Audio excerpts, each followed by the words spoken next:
시편 119편 9에서 16절까지 있는 말씀입니다.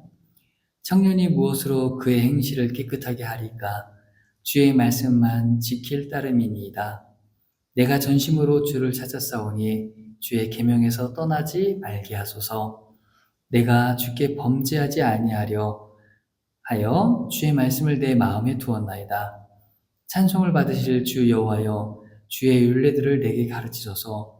주의 입의 모든 규례들을 나의 입술로 선포하였으며 내가 모든 재물을 즐거워함 같이 주의 증거들의 도를 즐거워하였나이다. 내가 주의 법도들을 작은 소리로 읊조리며 주의 길들에 주의하며 주의 율례들을 즐거워하며 주의 말씀을 잊지 아니하리이다. 아멘. 시편 119편은 우리에게 복 있는 삶을 가르쳐주고 있죠. 말씀을 듣는 여러분은 삶을 바꿔놓은 한 가지 역사가 있으신가요? 혹은 가치와 이상을 흔들어 놓은 책이 있으신가요? 너무나도 강력한 메시지와 지금까지의 가치, 그 메시지가 지금까지의 가치와 나의 이상을 바꿔놓은 놀라운 경험, 흔치 않은 경험이 되겠죠. 물론 기도와 체험 중에도 이러한 경험들이 다가오긴 합니다. 기도와 체험은 너무나도 중요합니다. 하지만 기도의 시간만큼이나 말씀의 시간이, 말씀을 보는 시간, 진리가 나와 함께하는 시간이 중요한데 우리의 신앙은 그렇지 못하고 있지 않을까라고 생각이 드는 겁니다. 말씀의 전신갑주가 우리를 보호해 주는 것을 잊지 않고 말씀을 보시기를 바랍니다. 말씀이 진리입니다. 진리가 우리를 두르고 있지 않으면 모래 위에 세워진 성이 될 수밖에 없다는 것입니다. 시편 119편은 말씀의 장이라 부를 수 있죠. 시편 119편은 뭘로 유명합니까? 성경에서 가장 긴 장으로 유명합니다.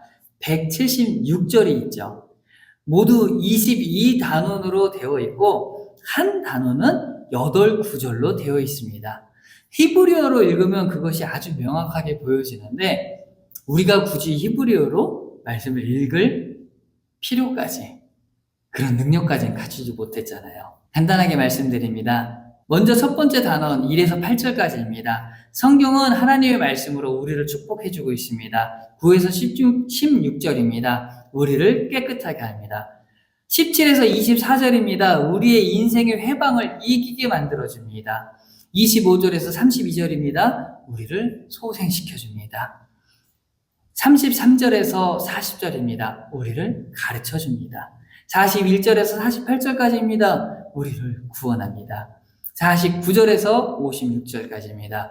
우리에게 소망을 줍니다. 이렇게 계속해서 성경이 주는 유익을 기록하고 있는 말씀이 바로 시편 119편입니다. 성경이 우리에게 주는 역할을 한 단어로 표현하기는 쉽지 않습니다. 하지만 이 말씀을 본다면 우리는 분명 성경을 읽어야 하고 끊임없이 말씀을 묵상해야 하는 이유를 알 수가 있습니다. 119편, 이 말씀이 언제 쓰여졌는지는 우리는 잘 알지 못합니다. 정확하게 알 수는 없지만 95절의 말씀을 보면 악인들이 나를 멸하려고 엿보았으나 나는 주의 증거들만 생각하겠나이다. 아멘. 지금 공격을 받고 있습니다. 악인들의 위협을 받고 있는 중입니다. 나의 삶이 불안하고 공격을 받고 있으면 어디로 가시겠습니까? 나보다 힘이 세고 나를 보호해줄 능력자를 찾을 것이죠. 시편 기자는 악인이 나를 멸하려고 엿보고 있으나 나는 주의 증거를 붙들고 이 말씀을 묵상하겠습니다 라고 고백하는 것이죠. 지쳐있는 사람에게, 모든 것을 포기하려는 사람에게 힘을 내세요라는 위로는 위로가 아닙니다. 힘이 없어 모든 것을 내려놓으려고 하는 사람에게 무슨 힘을 내라고, 무슨 힘이 있어서 그 힘을 다시 한번 용기를 내세요. 파이팅입니다. 라고 표현하는 것일까요? 말씀이 힘이 되어주는 것입니다. 어떤 것도 나에게 위로가 되지 않을 때, 세상의 모든 것이 나를 공격한다 할 때, 괴로워할 때 말씀만이 나의 편이 되어주시고 나의 위로가 되어주시는 줄을 믿기를 바랍니다. 113절 말씀에 내가 두 마음을 품은 자들을 미워하고 주의 법을 사랑하나이다. 아멘. 그 당시에 두 마음을 품은 자들이 꽤 있었나 봅니다. 하나님과 세상을 겸하여 섬기고 사랑하고 하나님을 순전하게 사랑하지 못하는 모습입니다. 한 마음으로는 말씀을, 한 마음으로는 세속적인 가치관을 따르며 살고 있는 모습이 마치 거울을 보는 저의 모습과는 같습니다. 하나님의 백성들이 삶의 기준을 잃어버리고 방황하고 있습니다. 시편 기자는 그들을 향해 의로운 분노를 느끼고 있는 것입니다. 오직 나만큼은 하나님 앞에 온전히 서겠다라고 고백합니다. 126절에 그들이 주의 법을 폐하여 싸우니 지금은 여호와께서 일하실 때니이다. 아멘. 이 말씀처럼 하나님의 말씀이 폐하여지고 말았습니다. 성경 말씀이 땅바닥에 내팽개치고 말았던 것입니다. 세상의 기준과 사람의 마음이 그들의 행위를 이끄는 시대가 되고 말았던 것이죠. 지금 우리의 모습과 너무나도 비슷합니다. 하나님의 말씀을 들으려 하지 않습니다. 하나님의 말씀을 알려고 하지 않습니다. 하나님의 말씀을 내 마음대로 해석하고 하는 이 시대가 이 시편 기자가 살았던 시대와 같지 않을까라는 생각이 듭니다. 게다가 모든 사람이 함께 으쌰으쌰 한다면 그 길을 걸어가기는 더욱 쉽습니다. 모든 사람이 함께 말씀을 읽자 하면 함께 말씀을 읽기가 쉽습니다.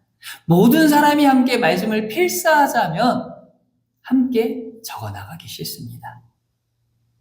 하지만 모두가 교회를 가지 않을 때, 모두가 말씀을 읽지 않을 때, 하나님 말씀을 붙들고 살아간다는 것은 시편 기자는 이런 어두운 시대에서 하나님의 말씀을 붙들고 그 말씀의 가치를 소리 높여 찬양하고 있는 것입니다.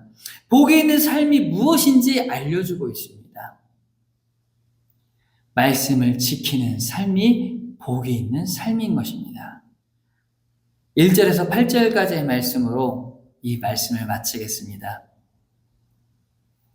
행위가 온전하여 여호와의 율법을 따라 행하는 자들은 복이 있으며 여호와의 증거들을 지키고 전심으로 여호와를 구하는 자는 복이 있도다. 참으로 그들은 불의를 행하지 아니하고 주의 도를 행하는도다. 주께서 명령하사 주의 법도를 잘 지키게 하셨나이다. 내 길을 굳게 하사 주의 율례를 지키게 하소서. 내가 주의 모든 계명에 주의할 때에는 부끄럽지 아니하리이다. 내가 주의 의로운 판단을 배울 때에는 정직한 마음으로 주께 감사하리이다.